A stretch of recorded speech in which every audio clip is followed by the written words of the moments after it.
Good morning, family. It's your self-awareness coach, your dad Dula Lusanda H. Today, I want to give you a spiritual meaning of why you should stand up for yourself. Why you should stand up for yourself spiritually. What does it mean to stand up for yourself in the spiritual realm? You know, I rely on my guides, and these are the messages that they have gave me to give it to you this month. When you stand up for yourself, you do not stand up for you only. You stand up for the people that were before you, and you also stand up for the people that will be after you. You come here as a chosen one to fix what couldn't be fixed. You are sent here. You are being trusted that you will do what you are sent to do. You are the chosen one. You are here to heal your bloodline. So, when you are like that, you are going to be facing a lot of challenges. Not just minor.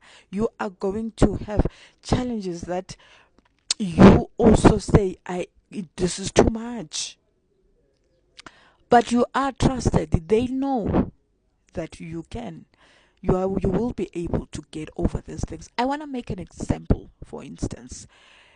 If you are a woman that always dates people that verbally abuse them or physically abuse them, and this is happening all the time, you date this person and then they verbally abuse you or they physically abuse you, and what you do is that you do not stand up for yourself. You just run away and start a relationship with someone else, and then what happens in the second relationship? The same things, you come with it. It drags through to the second relationship, the third relationship, the fourth relationship, the fifth relationship, and you now every time it happens, you are becoming bitter.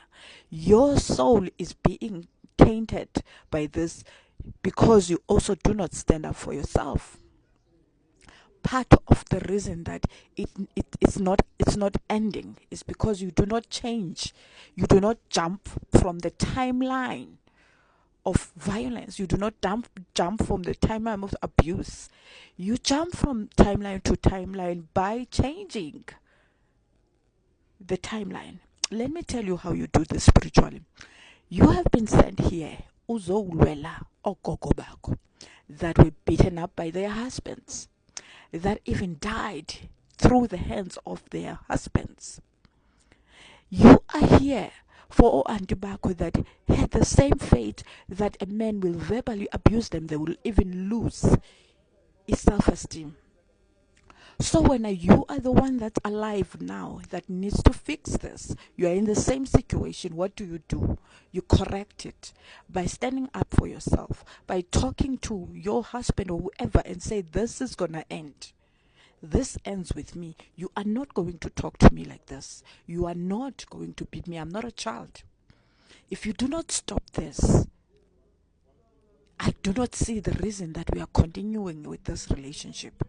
This is how you change your fate in this. This is how you jump from this timeline. Now, when you do that, when you stand up for it, even the ladies that are there in the spiritual realm stand up. Remember, they're in a graduation hall. They stand up and clap for you. The kids, the girl kids in your lineage that will come after you will be grateful to you because you have annulled the curse.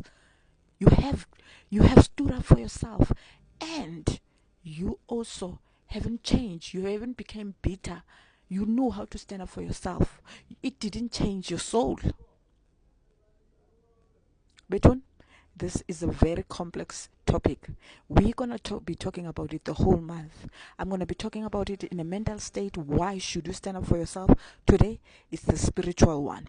You need to do what you're here for. You were here. You were sent here. Trust it that you will fix this. Fix it. We do not want to bury you.